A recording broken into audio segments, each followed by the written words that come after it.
कन्याएँ होती हैं 1-2 महीने की होती हैं, सेंटर पे रहते 6 महीने की, 1 साल की, 2 साल तक की लगभग। इतनी 2-3 साल से वो रह रही होती हैं, तो इन कन्याओं को ट्रेनिंग के लिए आमंत्रित किया जाता है। ट्रेनिंग होती है ब्रह्मा कुमारीज़ के हेडक्वार्टर माउंट आबू राजस्थान में, जो कि इसका इंटरनेशनल हेडक्वार्टर है। वहाँ से 2 महीने पहले, ढाई महीने पहले एक लेटर आ जाता है। वहाँ जो भी प्रोग्राम रहता है, जो भी शर्तें उस लेटर में लिखी होती हैं, कौन इस प्रोग्राम को जॉइन कर सकता है, एज ग्रुप लिखा रहता है, उनकी टाइमिंग लिखी रहती है और क्या-क्या रूल्स रेगुलेट उनको फॉलो करने हैं, ये सब कुछ उस ट्रेनिंग के लेटर में लिखा होता है। तो आइए हम इन सभी ट्रेनिंग जो नई-नई कन्याएँ हैं, उनको कितना मोटिवेट किया जाता है, तैयार किया जाता है, कैसी उनकी ट्रेनिंग कराई जाती है ताकि वो बिल्कुल बैरागी हो जाएँ, वहाँ से कस्में खा के आएँ कि ज़िंदगी में चाहे कुछ भी हो जाए, हम कितनी भी तकलीफ़ें उठाएँ, कुछ भी हो जाए, हम छोड़ के जाएँगे नहीं ज्ञान यज्ञ को। तो ये सारी ट्रेनिंग होती है, तो कैसे क्या इसकी प्रोसेस होती है, चलिए आज मैं आपको इसके बारे में ही बताती हूँ। नमस्कार दोस्तों, मैं हूँ तुलसी, आप कैसे हैं? उम्मीद है अच्छे होंगे, अपना और अपनों का ख़याल रख रहे होंगे। तो चलिए, 2007 की ये बात है जब मैं सेंटर पर ही रह रही थी। 2007 में मैंने 12वीं के एग्ज़ाम दिए थे और मेरे एग्ज़ाम मार्च 2007 में फिनिश हो गए थे और मैं एग्ज़ाम फिनिश करके ही सेंटर पे चली गई थी और वहाँ रह रही थी। वैसे तो मैं 2003-4 से जुड़ी हुई थी मेरे परिवार के माध्यम से, तो स्कूल टाइम में कभी-कभी संडे को, गुरुवार को ऐसे जाया करती थी। लेकिन 12th क्लास कंप्लीट करने के बाद मैं वहीं चली गई थी। तो वहाँ रह रही थी और पहले से ही अटैच थी, तो मुझे ऐसे करके 6 महीने हो चुके थे। अब वहाँ से माउंट आबू हेडक्वार्टर से एक लेटर आता है जिसमें लिखा था कि आपके पास 2 महीने से 6 महीने से 1 साल से 2 साल 3 साल की कोई कन्या रह रही है जिसको ट्रेनिंग की ज़रूरत है, तो आप उसको भेज सकते हैं। उसके साथ साड़ी ब्लाउज़ 2-3 जोड़ी साड़ी ब्लाउज़, सफ़ेद सलवार सूट और उनको राजयोग मेडिटेशन सुबह के रूल वगैरह बता दीजिएगा। उनको समझा दीजिएगा कि बेहद सेवा के बारे में भी उसमें लिखा था कि जो कन्या अपने बेहद सेवा से ट्रेनिंग के लिए माता-पिता का लेटर लेके आएगी कि मैं अपनी लड़की को स्वेच्छा से ट्रेनिंग के लिए भेज रहा हूँ। उस ट्रेनिंग के दौरान अगर मेरी लड़की की इच्छा हो जाती है ब्रह्मा कुमारी बनने की, तो ये सब हमारी स्वेच्छा, हमारी मर्ज़ी है। ये सब लेटर वगैरह के रूल्स उसमें लिखे होते हैं। अभी लेटर आता है तो मैं मध्य प्रदेश के सागर जिले से बिलोंग करती हूँ। खुरई तहसील में ब्रह्मा कुमारी सेंटर है जिस पर मैं रहती थी। फिर ये लेटर दीदी के पास आता है, वो पढ़ती है, मैं पढ़ती हूँ क्योंकि उस समय में भी जो भी लेटर वगैरह, मेल वगैरह आते थे, मैसेज आते थे व्हाट्सएप वगैरह पे, वो सब मैं ही पढ़ा करती थी और बताती थी। फिर क्लास में बताया जाता था। इसमें ये भी रहता है कि कोई लड़की है, जॉब कर रही है या घर में भी रह रही है, अगर वो रेगुलर रूप से मेडिटेशन कर रही है, मुरली क्लास कर रही है, 7 डेज़ का कोर्स उसने किया है, उसकी स्पीच वगैरह अच्छी है और वो इंटरेस्टेड है ट्रेनिंग करने में, तो वो भी कर सकती है। साथ ही इसमें कुछ माताएँ हैं, तलाकशुदा हैं या पति से किसी कारण से वो अलग रहती हैं या कुछ विधवा हैं जो सेंटर में रहती हैं, ब्रह्मा कुमारी बनने की इच्छुक हैं, वो भी इस ट्रेनिंग को जॉइन कर सकती हैं, तो ऐसे जा सकती हैं। नाम रहता है कन्या ट्रेनिंग का, लेकिन अगर वो बिल्कुल इच्छुक हैं, जा सकती हैं, तो फिर वो महन का लेटर। तो इसमें 2 लेटर लगते हैं, एक माता-पिता का लगता है और एक टीचर का लगता है कि मैं अपनी लड़की को अपनी जो मेरी सेंटर पे इतने दिनों से रह रही है, इसका किस चीज़ में उसको कमी है, यानी इसको नींद बहुत आती है या आलसी है, ज्ञान योग में कच्ची है, ये सारी लेटर में वो लिख देते हैं ताकि इनकी इस कमी कमजोरियों पे वहाँ फोकस किया जाए। तो ये सब चीज़ें होती हैं। फिर ट्रेनिंग के लिए मैंने दीदी से कहा मुझे ट्रेनिंग में जाना है। दीदी ने कुछ सोचा, कुछ जवाब नहीं दिया। 2-4 बार पूछा तो उन्होंने कहा, "क्या ज़रूरत है ट्रेनिंग करने की? यहीं रहो आराम से, राजयोग तुमसे होता नहीं, सुबह जल्दी उठती नहीं हो, क्लास करती नहीं हो।" ये वो तमाम बातें करके उन्होंने टाल दी। फिर हमारा उस समय उप सेवा केंद्र था और ये सेवा केंद्र तहसील बीना के अंडर में आता था। वहाँ भी 2-3 बहनें रहती थी। ब्रह्मा कुमारी सरोज बहन जो ब्रह्मा कुमारी किरण जो कि खुरई सेंटर इंचार्ज थी, उनकी सगी बहन थी। ब्रह्मा कुमारी सरोज बहन वो भी मूल रूप से आगरा प्रदेश की रहने वाली हैं और ये किरण बहन भी आगरा प्रदेश की रहने वाली हैं, ये दोनों सगी बहनें हैं। इसके बाद एक और उनकी दूसरे नंबर की जो इंचार्ज बहन थी, बीना इंचार्ज, वो है ब्रह्मा कुमारी जानकी बहन, जो कि मूल रूप से ईश्वर बारा की रहने वाली हैं, सागर जिले की ही। और फिर मैंने उनसे बात की कि मुझे जाना है, तो उन्होंने दीदी को समझाया कि देखो ये पढ़ी लिखी तो है ही, होशियार भी है, वहां जाएगी थोड़ा मंच प्रोग्राम सीखेगी, मेडिटेशन वगैरह सीखेगी, स्पीच सीखेगी, थोड़ा लोगों से मिलना जुलना सीखेगी, क्योंकि अगर होशियार कन्याएं होंगी तो अच्छे लोगों से बातचीत करेंगी, मिलेंगी जुड़ेंगी, तो हमारे जो सेंटर है उनकी रेपुटेशन अच्छी बढ़ेगी। तो इन पहले तो उनने आनाकानी करी, मना करा, लेकिन फिर उनकी बात मान गई, तो मुझे परमिशन मिल गई। फिर मैं अपने घर आई, अपने माता पिता, लेटर उनने पहले से ही प्रिंट कर दिया था, जिसमें ये लिखा था कि मैं अपनी लड़की, मैं फला फला नाम जो मेरे पिता का था, अपनी स्वेच्छा से अपनी लड़की को ब्रह्मा कुमारी संस्थान में ट्रेनिंग के लिए भेज रहा हूँ, और मुझे यहाँ की रूल रेगुलेशन, यहाँ की किसी भी टाइप की कोई परेशानी नहीं है, मैं अपनी मर्जी से इसको भेज रहा हूँ। दूसरा, मेरा लेटर लिखा, मैंने यहाँ 7 डेज का कोर्स किया है, मुझे आत्म परमात्मा का ज्ञान मिला, परमात्मा पे पूरा परिचय है, विश्वास है, और मैं इसी आधार से ब्रह्मा कुमारी की ट्रेनिंग करने की इच्छुक हूँ। इसमें मेरा लेटर लगता है, बहन का लेटर लगता है कि ये सुबह उठती नहीं, या कुछ भी एक कोई कमी कमजोरी लिखते थे कि इस पे आप इनका ध्यान अटेंशन करवाना, इनको पक्का बनाना। ये सारे लेटर वहां लगा दिए जाते हैं, एक फॉर्म टाइप का भरा जाता है, और पहले तो एक फाइल बनती थी, उसमें सब जमा करके वहां जमा करना होता था। अब तो सब ऑनलाइन होने लगा है, ऑनलाइन आप प्रिंट कीजिए और भेज दीजिए, तो सब डाटा चला जाता है। फिर तैयारी होती है, हम निकल जाते हैं ट्रेनिंग के लिए, और फिर वहाँ सब आती हैं जो वहाँ अलग अलग प्रोग्राम के, जैसे भट्टी के, ट्रेनिंग के, और मेडिटेशन के, राजयोग 7 डेज के कोर्स के, शिविर राजयोग के, भट्टियों, अलग अलग विंग बने हैं, अलग अलग विंग की अलग अलग एक इंचार्ज होती हैं माउंट आबू राजस्थान में, वो वहाँ इस पूरे प्रोग्राम का हैंडल करती हैं। तो हमारे कन्या ट्रेनिंग की भी जो इंचार्ज थी वो सभी से मिलती हैं, मेल मिलाप होता है, रूप वगैरह दिए जाते हैं, और फिर यहाँ से ट्रेनिंग शुरू होती है। दिनचर्या वहाँ की होती है, सुबह 3:30 बजे उठना है आपको, मुंह हाथ धुलाई करके मेडिटेशन के लिए 3:45 पे पहुंच ही जाना है।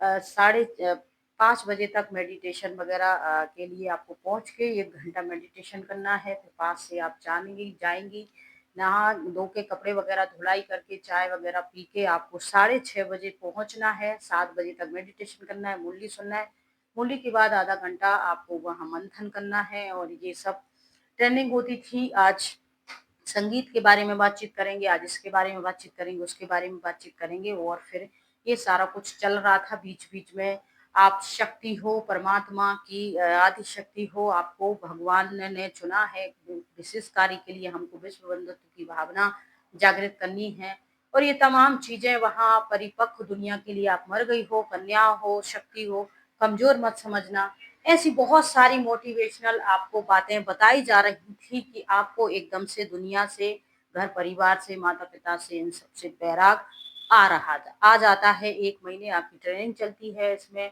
बहुत ही हार्ड दिनचर्या ये होती है, और 1 महीने के दौरान लास्ट में एक कहा जाता है बेहद सेवा।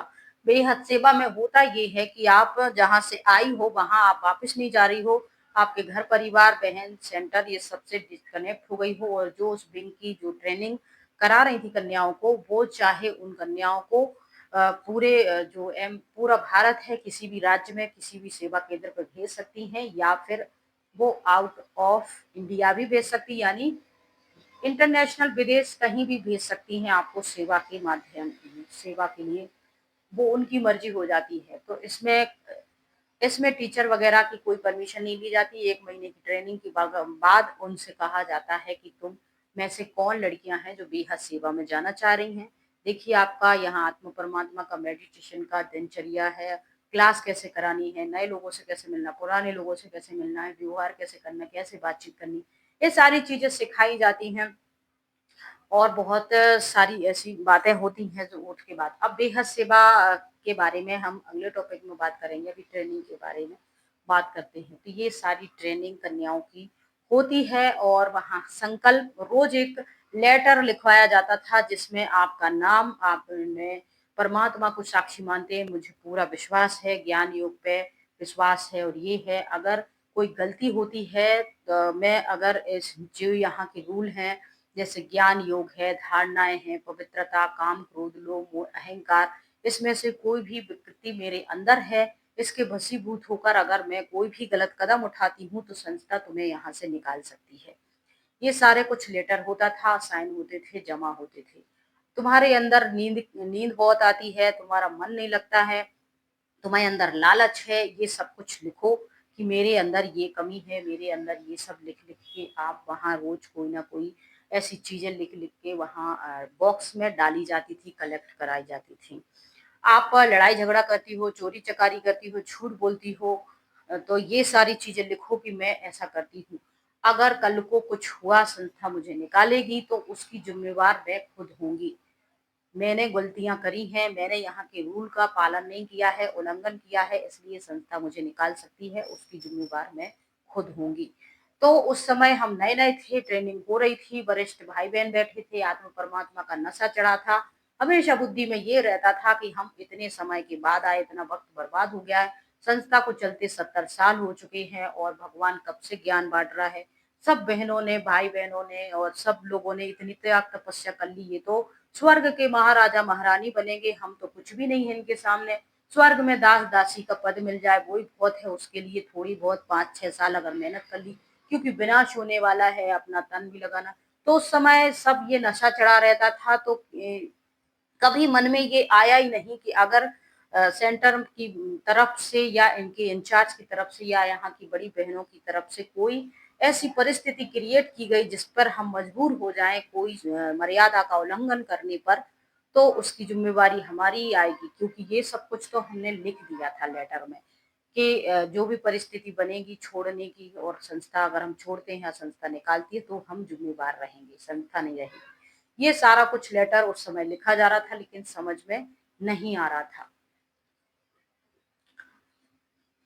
इसके बाद ये सब कुछ लेटर वेटर हो जाते हैं, घर को वापस आते हैं और फिर बेहद सेवा के लिए, तो यहाँ बहनों की इतनी रिस्पेक्ट होनी चाहिए कि उनके बगैर चाय भी आपको नहीं पीनी, पहले आप उनको दो, पहले आप उनको खाना खिलाओ, पहले आप अगर आप करेंगी तो आपकी भी स्वर्ग में पहले आप जैसी रिस्पेक्ट होगी।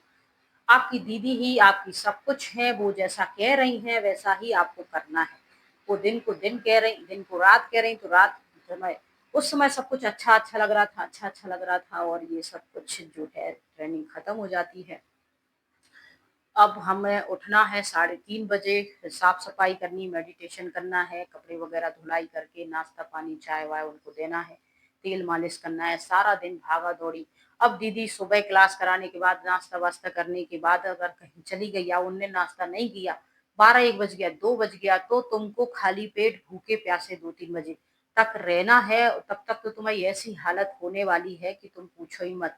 शरीर वैसे ही दुबला-पतला था, नशा इतना था कि कुछ ना कहो, लेकिन ये शरीर थोड़ी समझ रहा है कि तुमको कोई दूसरा नशा है। ये धीरे-धीरे और भी ज़्यादा बीमार होता चला गया, और दीदी तो अपना जहाँ जाएँ गप-सप करने में लगी रहे, उनको ये फ़िक्र ही ना रहे कि कन्या अभी ट्रेनिंग करके आई तो ट्रेनिंग का नशा।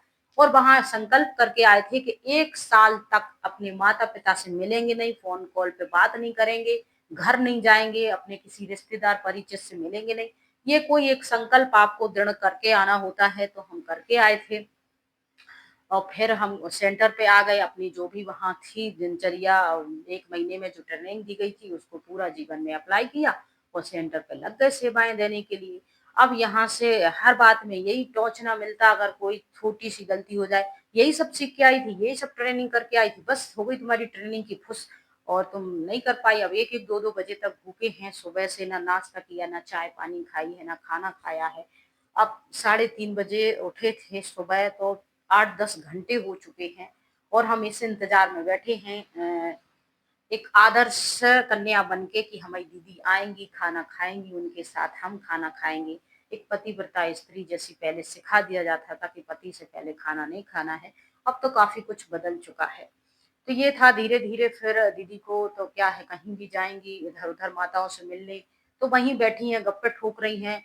उनको कोई काम-धंधा तो रहता नहीं था, सुबह आराम से उठना है, बिस्तर पे ही चाय दे दो उनको, चाय पी के फिर फ्रेश होंगी धीरे-धीरे, साड़ी-वाड़ी अपनी सजा-सजा के पहनती रहेंगी, फिर क्लास में चली जाएँगी। माताओं से गप-सप करेंगी, बाकी का सारा कुछ तुम्हें करना है। शाम तक सुबह या बैठी रहेंगी इधर-उधर, शाम तक बदन दर्द होगा तो तेल मालिश करके आराम से सोएँगी। बहुत अच्छी मालिश करो। ये सब उनका था तो उनको तो कोई दिक्कत थी नहीं। अब ये सब करते-करते जो है जब शरीर साथ नहीं देने लगा, माता-पिता से पहले ही हमने सोच लिया था कि अभी मिलेंगे नहीं। फिर भी ये लोग 8 दिन में घर परिवार के लोग जाते थे मिलने के लिए, सब्जियाँ वग़ैरह लेके कुछ पैसे 100-200 दे आते थे खर्च के लिए। तो वो कहती थी कि तुम अपने परिवार वालों की कसम खा के आई तो मिलोगी नहीं।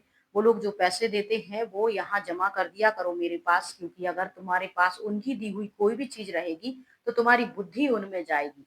तो तुम नहीं यूज़ कर सकती हैं। अब खुद ने कभी 10 रुपया किसी कर्ज के लिए देना नहीं है, बुखार चढ़ा है तो दवाई के लिए भी आपको 100 रुपए देना नहीं है। बल्कि अगर कोई कहे माता कि देखो दीदी 2-3 दिन से दीदी की शक्ल कैसी हो रही है, वो बीमार है, दवाई, तो कह देती थी, अरे वो तो घर से बीमार ही आई थी, बीमार थी सो यहाँ पटक गए घर के लोग। अब ऐसी बातें होती थी तो ये छोटी-छोटी बातें दिल तोड़ने लगी थी। अ, कि आप ये कहती हो घर परिवार वालों से ना मिलो, घर परिवार वाले तो फिर भी आते थे, मदद करते थे। ये छोटी-छोटी बातें तो फिर दिल तोड़ने लगी थी कि वो तो बीमार ही आती थी, बीमार ही आई थी, उसका तो रोज़ का नाटक है, कुछ करना-धरना है नहीं। इस उम्र में बस ये बीमारी, ये हाथ-पाँव दर्द कर रही, झनझनाहट आ रही, खून की कमी आ रही, कमज़ोरी आ रही, एलर्जी हो गई, फलाना-ढिकाना, ऐसी बातें वो बना देती थी। फिर धीरे-धीरे दिल टूट गया और फिर वक़्त गुज़रता गया और 5-6 साल हो गए, फिर समर्पण का भी समय आ गया। समर्पण भी हुआ, फिर उसके बाद सोने-चांदी के बैज मिले, फिर ट्रेनिंग हुई, भर्तियाँ शुरू हुई, तमाम बातें होती रहीं और फिर धीरे-धीरे जो थी, जो सिखाया गया था और हम कह सोचने लग पे मजबूर हो गए थे कि हम तो आज ही मुझे तो यहाँ 2-4 साल हुए हैं और कैसा व्यवहार ये लोग करते हैं, इंसानियत जैसे है नहीं। और ये हम तो सोचते थे महिलाओं के बीच में रह के महिलाओं का जीवन सुरक्षित होगा, और एक गलतफ़हमी जो एक बना रखी थी कि दुनिया में तो दहेज के लिए मारते हैं और जला देते हैं, परेशान करते हैं, फांसी टंगा देते हैं। ऐसी बातें होती थी कि दहेज के लिए सासें नंदें ऐसी लड़ाई झगड़े होते हैं, पति भी मारता-पीटता है, नशा-वशा करता है। तो ये सब बातों से बहुत डर लगता था, बहुत साफ़ बुद्धि थे, लेकिन इन लोगों पर विश्वास करके इन लोगों के साथ रहते-रहते ये एहसास होने लगा है कि हम जिन पर भरोसा करते, जिन पे विश्वास करते हैं, दरअसल वही लोग हमें इस्तेमाल करते हैं। और धीरे-धीरे ये सब कुछ बदलता बढ़ता गया और समझ बढ़ती गई। गलत-सलत चीज़ें को बर्दाश्त करते-करते कितना भी कर लो, कभी कुछ अच्छा कहती नहीं, आगे बढ़ने देती नहीं, मंच माइक कभी देती नहीं, किसी अच्छे व्यक्तियों से मिलकर कोई बातचीत करने देती नहीं। एक ही इनका थीम रहता था, लोगों से मिलो, उनको कुछ इस तरीके की बात करो कि वो ज़्यादा से ज़्यादा धन दान करें, चीज़ें दान करें, हमें प्लॉट खरीदना है, घर बनाना है, रहना है और हमें और भी ज़्यादा विस्तार करना है, ज़्यादा से ज़्यादा लोग जुड़ें, प्रोग्राम में आएँ, मधुबन जाएँ तो हमारी मधुबन हेडक्वार्टर में ज़्यादा से ज़्यादा वैल्यू बने कि देखो ये कितने लोग ले-ले के आ रही हैं। तो एक नाम हो, बस इतना करना है। बाकी कोई प्रोग्राम चल रहा है तो मंच पे तुम भी 2 शब्द बोलो, या हमें कोई जानता, जो क्लास में 20-25 भाई-बहन माता में आती थी बस वो ही जानती थी। उसके अलावा मंच पे नहीं जाओ और वहाँ जाके भाषण नहीं करो, वाहवाही नहीं लो, ये सब कुछ नहीं था। बाकी इस ट्रेनिंग जे ऐसी हुई तो बहुत अच्छा नशा चढ़ा, लेकिन 6 महीने तक हमने इसको बरकरार रखा। जब शरीर ने साथ देना बंद कर दिया, बीमार हो गए और फिर दीदी ने भी ताने मारना शुरू, और दीदी का रोज़ का था कहीं न कहीं गपशप लड़ाने के लिए चली जाती थी और सोचती नहीं थी कि हम भूखे हैं। तो भूखे रहते थे जब दुनिया में सब पता चला, जब कि भूखे भगत ना होए गोपाला, जा डरी तोरी हरि की माला। भाई तुम्हारी ये कोई मेहनत की कमाई नहीं है कि तुम कोई मजदूरी करके आ रही हो कि तुम्हारी परमिशन से हम खाएं भी ना, तुम्हारी परमिशन के बगैर हम कुछ कपड़ा लत्ता पहने भी ना, खरीदे भी ना, 1 रुपया भी अपने ऊपर दवाई दारू पे खर्च करें भी ना, तो ये सब कुछ जो था, तो धीरे धीरे ज्ञान इतना आने लगा, समझ इतनी आने लगी कि अगर आप भगवान को याद ही करना चाहते हो तो दुनिया संसार के किसी भी कोने में रह के याद कर सकते हो, घर गृहस्थ में रह के याद कर सकते हो, कोई काम करते जॉब करते याद कर सकते हो। इतनी ज्यादा तकलीफें उठाने की जरूरत नहीं है, क्योंकि तकलीफें तो तुम पिछले जन्मों में बहुत समय से उठाते ही आए हो। अब आराम से ईश्वर मिला है तो खुशी से अपना जीवन जियो, अपनी मर्जी से जियो। बस मेडिटेशन करो, भगवान की याद में करो, किसी को दिल मत दुखाओ। ये सारी सोच समझ के फिर हमने एक छोड़ने का लास्ट फैसला कर लिया था। बाकी आप और इस संस्थान में क्या क्या किसी चीज के बारे में कोई डाउट हो, अगर मुझे उसकी जानकारी होगी तो मैं आप लोगों से शेयर जरूर करूंगी। आप लोग कहाँ से ये स्टोरियां सुनते हैं, उसके बारे में आप अपना नाम और उस जगह का नाम ज़रूर बता दीजिए। और किसी विषय में अगर आप चाहते हैं कि इस बारे में आप ट्रेनिंग भर्ती के बारे में या फिर रूल रेगुलेशन की या लेटर के या किसी भी टॉपिक जो भी आपके मन में हो, आप हमें कमेंट कर सकते हैं, मेल कर सकते हैं। हम उसके बारे में भी डिटेल से, अगर हमें उसकी पूरी जानकारी होगी, सच्ची सच्ची, फेक जानकारी हम कुछ भी नहीं देंगे। जो भी सच्ची सच्ची जानकारी हमें होगी वही सच्ची जानकारी हम आपके साथ शेयर करें।